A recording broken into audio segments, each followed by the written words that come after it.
Okay, so yeah, you've seen already this question on the screen for a while, but who here ever wished your database to be slower?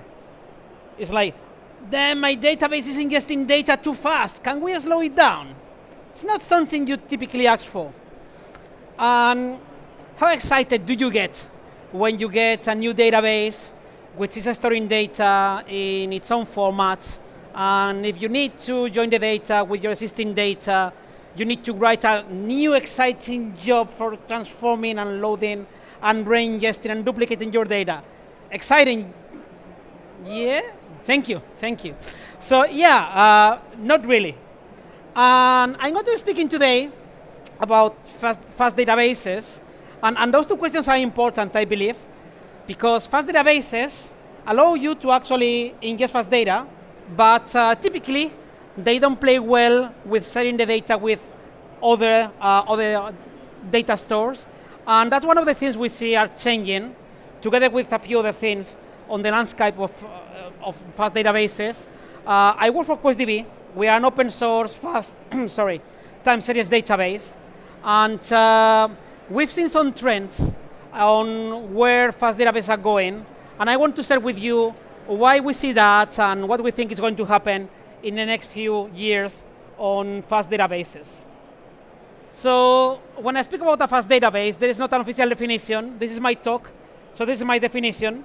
Fast database for me is a database that is designed to ingest multi-million records frequently and to query multi-billion records frequently and efficiently. I know you can use Postgres for everything. Please use Postgres. Postgres is great. I love Postgres. But it's not designed for ingesting millions of records all the time or querying billions of records. You can make it happen. It will cause your mental health, but it works. But I'm speaking about this kind of database today. And the first thing, when I speak about what's going to happen, I always like to think about how we got here.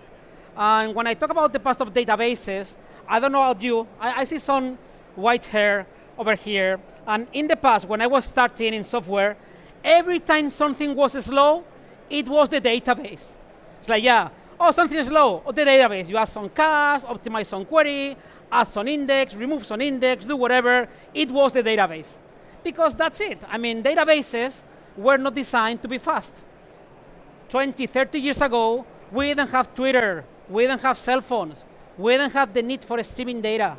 So that was fine. You will store data in your database. Your database will have, at most, 1 million records. Today, you release an app. You have anything less than 10 million users. You are nothing. In the past, you will have 10,000 users. Show me the money, man. That's kind of the thing. So they were designed for a different scale, and they favored reads, and that was it. And then we have like other things were happening. We had no SQL. It's like, oh, my data is coming very fast. Ah, no SQL. But I want to query the data. Oh, no, we're about ingesting data fast. If you want to query your data, it's not here.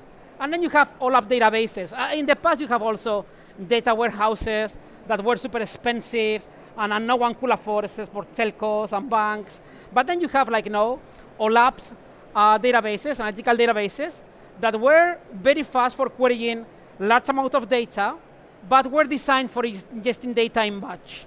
And mostly, the trick for querying data very fast was also duplicating data, denormalizing, that's kind of the thing. And also, after a few years, the Hadoop ecosystem started, OLAP databases started getting better, they separated the storage from computation, so they could scale way better, we started having data lakes and so on. So the landscape was a bit better, but still, it was for mutable data.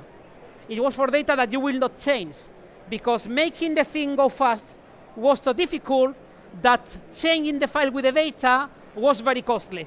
So it will mostly append only, or delete everything if you want to, rewrite everything.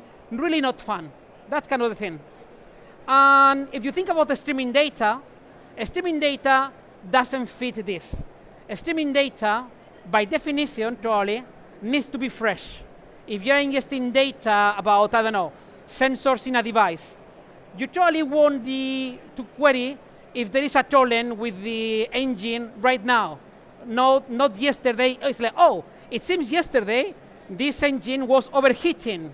Okay, not too bad, but I prefer to listen to that right now.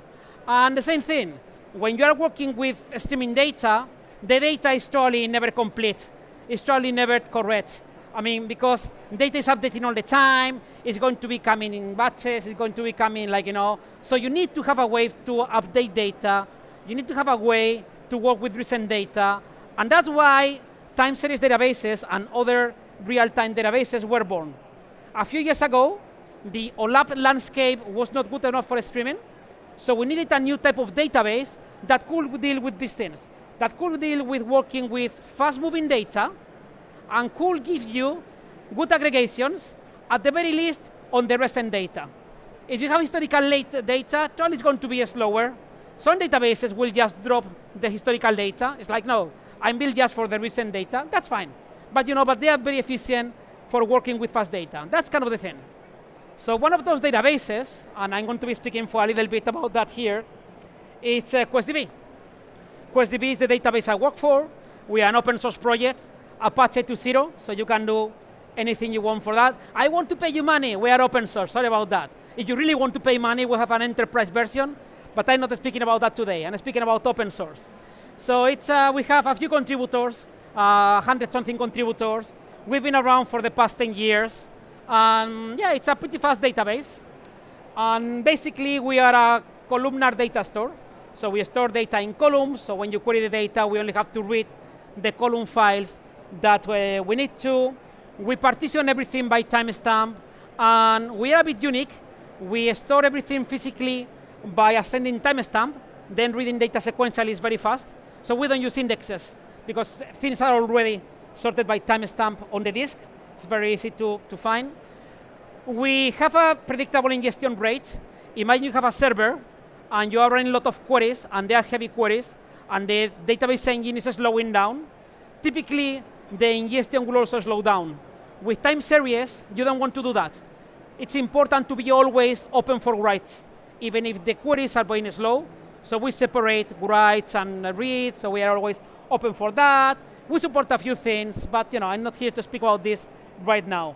What I want to do, before I keep talking, I want to show you what you can do with QuestDB, and then I tell you about the future and all those things. So first thing I'm going to show you, it's a simple enough dashboard. This dashboard is updating in real time. It's getting data from the Coinbase API. This is a Grafana dashboard, and it's querying. We are ingesting data every second into QuestDB, and the dashboard is refreshing.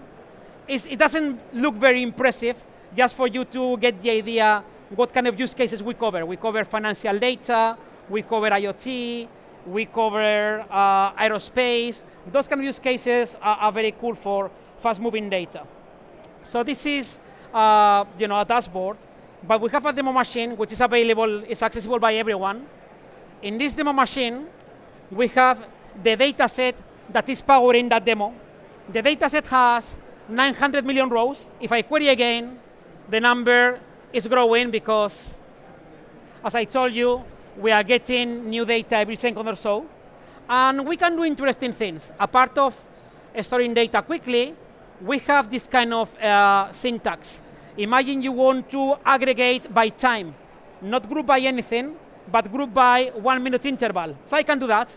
I can take my data and aggregate by timestamp and by symbol in in 1 minute intervals. Or I can do things like aggregate data and feel if I have any gaps, find them and fill them with something.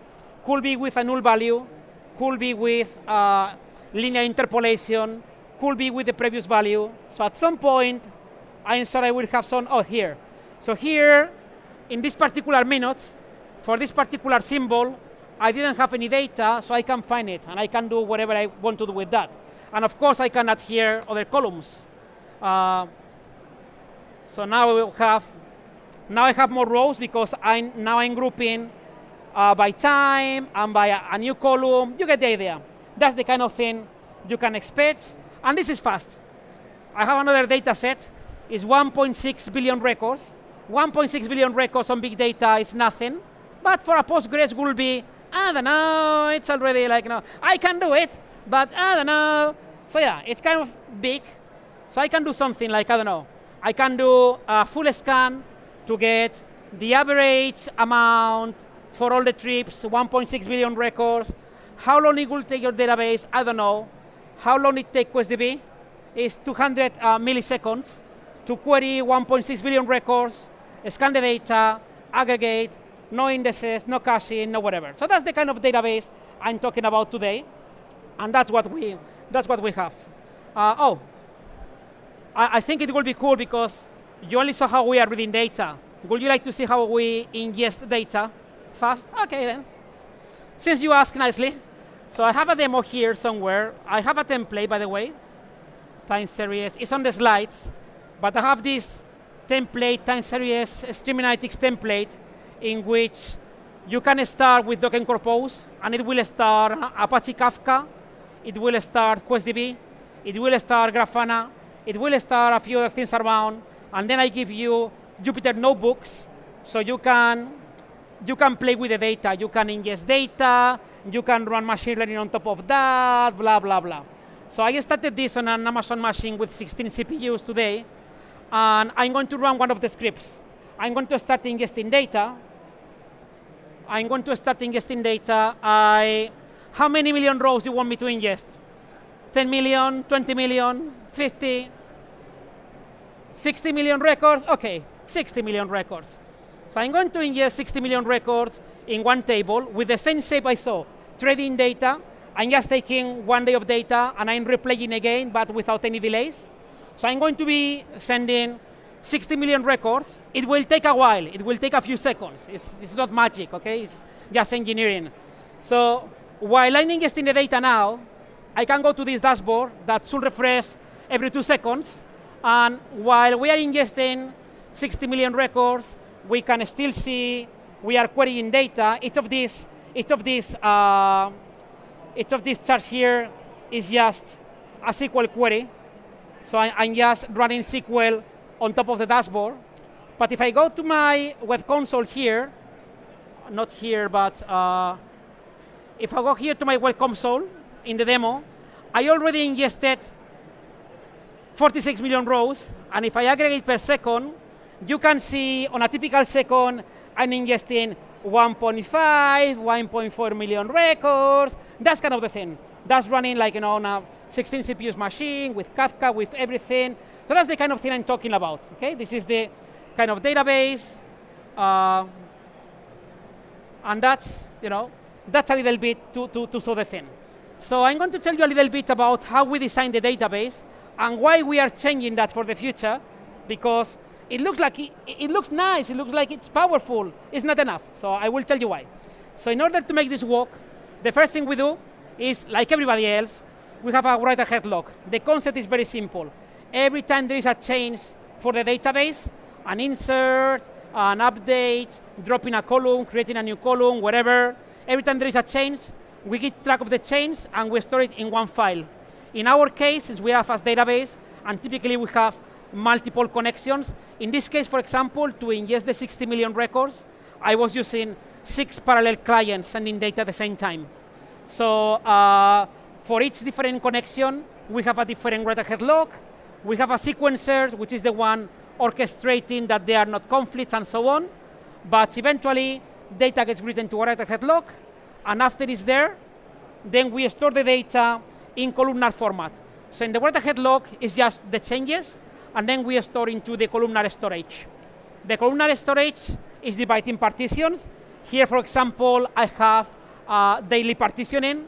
So the first partition is for this day, second partition for this other day.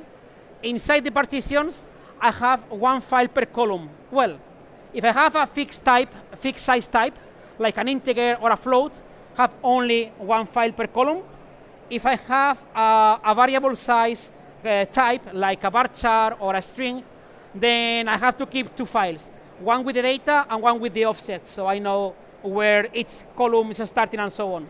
So these are data that compress very well, stored by columns. A lot of people are doing columnar storage, so we are also doing columnar storage. And eventually the data looks like this on disk. Actually, I can show you I can show you my one of my tables. So this is one of my tables on disk. So as you can see, a lot of partitions. On each partition, I have different files for each columns, and then a bunch of metadata and transactions and so on. So that's the layout. So we are using our own format, which is specific for time series. We partition everything by time. We use our own compression. We have everything stored by incremental timestamp, so it's very fast for us to move to a point in time and read sequentially. So with all those things, in order to be very efficient, that's kind of the idea. Something I didn't tell you, we store data in columns because conventional wisdom will tell you, hey, people want an analytical database to store data in columns because you may have a table with 20 columns or 2,000 columns, but in your query, you're using 3 or 4 of them. A typical query will be, give me all the data for this particular sensor in this time frame and this other column. So you don't want to read all the row, only to have a few columns. You store per column, you can compress better, you can access only that data. And that's very true for querying data, but we found out that in time series, people want to query by column, but they send you the data in rows. So in the previous versions of QuestDB, the past year, we were getting the data also in columnar format. Whenever we got the data, we will store by columns, and then we will convert, we will go from the columns into the data, blah, blah, blah. And we were doing a lot of random access to the disk when people is actually sending a whole row every time. So we have a mix. We insert data per row, but then we store in the data store per column. Which are small things. I'm telling you all those stupid things because those stupid things that are very cool are not in agreement with what we see is going to be the future. So that's why I'm telling you. Yeah? It takes a lot of optimizations like those to actually be fast. And the other thing we have is multi-primary ingestion. You have multiple nodes. I told you already we have a sequencer to coordinate the multiple write-ahead logs. We use the same concept, just we take the sequencer out. When you have multiple primaries, the sequencer lives in an external database in FoundationDB. We use for coordinating transactions, and that's about it.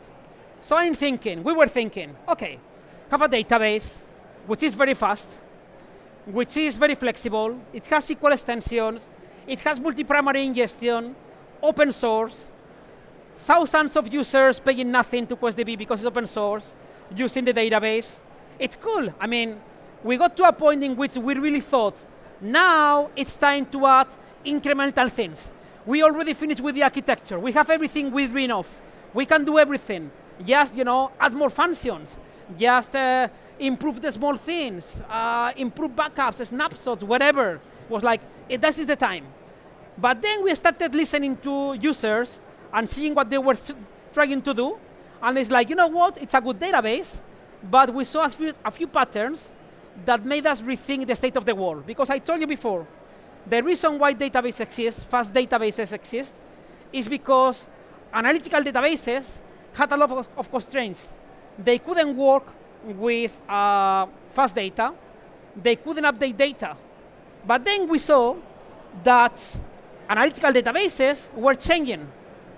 The new file formats in this conference, you've heard about Iceberg and about I don't know if Apache Hoodie. A few years ago, everybody was speaking about Hoodie. These days, I like it, but meh. But Iceberg or Delta Lake, you heard about those, yeah? What are Delta Lake or Iceberg? The concept is very simple.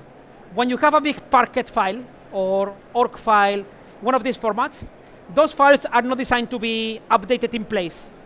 They are designed to append data or replace the files. But real life is not like that. Real life, you need to replace data. So what Iceberg or these other formats, what they do, they add a layer on top in which they allow to accept increments, and eventually they rewrite the Parquet files with the new data, but from the outside, it looks like you cannot set updates. What they do is they just keep they help with the schema evolution, they help with repartitioning data, they help with incremental data, with deleting individual rows, But it's all like, it's all a lie. In the end, what they are doing is accumulating changes, eventually rewriting the files, but it looks like that. So if your database can work with those formats, which are open, it's very cool because your analytical database can already support updates, can already support deletes. And since they are open, you can have multiple data stores pointing to the same data. So you don't have to do an ETL and reconvert data and duplicate, which is very cool. So it's like, oh, so wait, analytical databases are doing this, so they are getting closer. They are still pretty much based on batch, not really streaming data, but it's just a matter of time they will get streaming. And we also saw a lot of users that were moving to this new thing, AI, ML. Everybody is doing that today. Because let's be honest, you want to get insights, you don't get them from a dashboard. A dashboard is nice to show you what happened. It doesn't tell you, many other things. So pretty much everyone wants to have, at the very least, data science, maybe machine learning, maybe AI, Gen AI, whatever, on top of the data. And for that, the access pattern is very different to what it was in the past. When we built QuestDB, the pattern was, I send you a lot of data, and then I will create a report or a dashboard which has only a few rows, maybe a few hundreds of rows, few thousands of rows. But there was a big imbalance between the data that was in, the data that was out. So we never optimized for sending data out very quickly. We optimized for ingesting data very quickly. We optimized for running queries very quickly, and then sending you a small result set. And now data scientists tell me, oh, but for training my model, I need all the data. Oh yeah, you need all the data. Then you can run export, but then the export is going to be slow. And then they will tell you, oh no, it's not all the data. It's all the data with this filter, and this small transformation, and blah, blah, blah. So you actually have to run a query and send a huge amount of data out of the database, but we are not built for that. So there is a lot of deserialization. We send data out using the Postgres protocol, or just with a REST API, we send you JSON. JSON! And then you have to take that JSON, and you have to do so you have to take the JSON, you have to parse the JSON, you have to guess the types, the data types, then you have to work with that. You do that with Python for more than 1 million rows, it's going to be super slow. Any other language, by the way, same thing. You use the PostgreSQL protocol, same thing. The PostgreSQL protocol is designed to get a few thousands of rows back, not millions of rows. So again, it gives you rows, and you have to parse from the row to the columns and so on and so forth. So all the serializing is actually quite slow. That's kind of the thing. So the future of fast databases, as we see it, is first the database should be distributed. So it should be able to work with different data, but also with a very large data set. So we have to separate storage from computation. It should allow for open formats, for easier serialization. It actually should allow me to bypass the database. If I insert data into QuestDB, and then I want to get all the data for training a model, I shouldn't need to query the database. I should just be able to get the data directly from the storage. So if I'm using a standard formats like Parquet with Iceberg, when I store the data, I can already get it out. It should be also very fast for getting data out. And that's something I still didn't tell you, because most all of databases are still not doing it. But the thing is, when you want to have like another engine working with your data, you can just work with Parquet. But if you want to run a query and return the results fast to the user, how you do that? I guess some people here have heard of Arrow. Maybe you heard of Arrow and you don't know what it is. So Arrow is a very, very, very cool, it's Apache format. It's a very cool format. It gives you a way of representing data in a binary compat form, which is compatible with many different languages. So basically, if I give you a row in Arrow format, and you have a library that can read Arrow, the row I give you, you can use directly, natively in your programming language without having to reconvert anything. And also Arrow is columnar. So if I send you data and you want to access a column, you don't have to parse any rows or anything. You already have an Arrow object, which is very efficient. So all the time you spend over the wire getting data and then on the programming language serializing and deserializing, you don't spend that time anymore. So Arrow is pretty cool. It was started by Dremio, but now lot of interesting libraries are already compatible with Arrow. And Arrow also gives you ADBC, which is like JDBC or like ODBC, but with the Arrow format. It means if I have like any client library, and you have clients for Python, for C, for Go, for Rust, for Java, of course, you have any library that speaks ADBC, I point the library to my database, and my database sends you the data back in Arrow format, which means the client has the data already. With zero copy, they can use what they are getting over the network without serialization. That sounds like a stupid thing, but we are seeing really a huge difference of adoption, especially for people on machine learning, when we support Arrow as a format for exchanging the data. That's kind of the thing. So in QuestDB, what we are doing these days, we are taking advantage of that. We are separating storage from computation. We already write data in Parquet. We are not using our columnar storage anymore. Well, we are, but for some things only. But data is written in Parquet, so if you want to read the whole data, it's in Parquet already. If you want to query the data, we still support the Postgres protocol because it's cool. But if you can speak Arrow, we'll give you the results in Arrow, not in Postgres wire protocol. So it will be faster for you to work with them. Of course, everything is compressed. And we can also query data that you generated in Parquet. Even if I didn't generate the data, we can also query data directly from QuestDB without copying the data. I told you we are not using the columnar storage anymore. It's not true. We have the concept of the first mile of the data. When we moved to Parquet, we realized we couldn't be as fast as we were in the past because our format was specialized in a data set for time series, and Parquet is not. So what we are doing now, we write the data always in columnar storage. From columnar storage, we also write to Parquet, and after a configurable amount of time, we remove the old data from the columnar storage.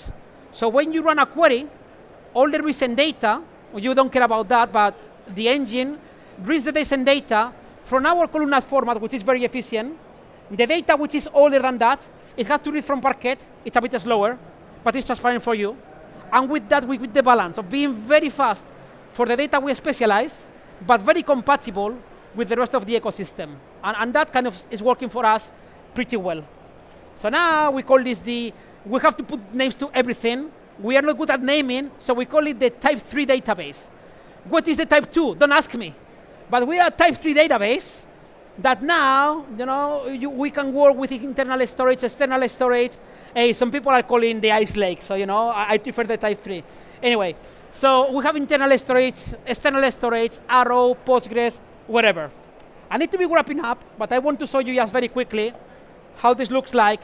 So now we have in QuestDB, I can show you a couple of queries using Parquet. If I can find my browser, which should be somewhere around here.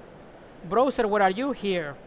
So I have a couple of tables here that are in Parquet. For example, this is a Parquet file, so I can tell QuestDB, hey, read from an external file. I didn't create this file. I mean, I actually created this file, but not with QuestDB. I did it with pandas. So I have over here, and I can run the same aggregations. I can run in QuestDB. I have to tell some metadata. In this case, I have to say, hey, when you aggregate, this is the column I want you to use. When you use the native format, you don't have to do that. So you need to add some extra metadata, but I can query data directly on Parquet. And of course, we have JSON support, and we can combine that. I have here 2 external Parquet tables, and one of them is stored in JSON. So I can take 2 tables, external in Parquet, and I can apply some time series join. Like for example here, I'm doing an as of join, which is a join by approximate time. For each row in the left table, it's going to find me the one on the right table with the closest timestamp. So I'm doing a time series query with our engine on top of data that we didn't create it, that was already there on Parquet. So that's kind of the thing we are aiming for right now. And of course, you can also take your tables, if you want, and write in Parquet, or just convert to Parquet. I showed you earlier my format, my table here with the binary format. I just converted this table to Parquet, so now you can see for each partition, now I have Parquet rather than the format I told you before. So that's basically what we've been doing in the past few months. That's what we are continuing doing for the future of QuestDB. Let me just wrap up very quickly. You want to use QuestDB, it's open source, it's for free. You start with Docker or with a binary, and you can play with it. So just go use it. You want to use QuestDB Enterprise, probably you don't need it, probably, because Enterprise is only you have like very, I don't know, special requirements, multi-primary ingestion, or maybe fine-grained access support. But yeah, we have also Enterprise, but I will start, of course, with open source. That was it. If you want to put a star on GitHub, we'll be very happy. I'm going to be around for questions. And we have a booth over there in the corner. Have a booth with the founders of QuestDB. They are based in London, and they are today at the booth and tomorrow. So you want to talk more about QuestDB, just drop by over there by the corner at the back. And yeah, I'll be happy to talk to you. So thank you, and yeah, have a good day.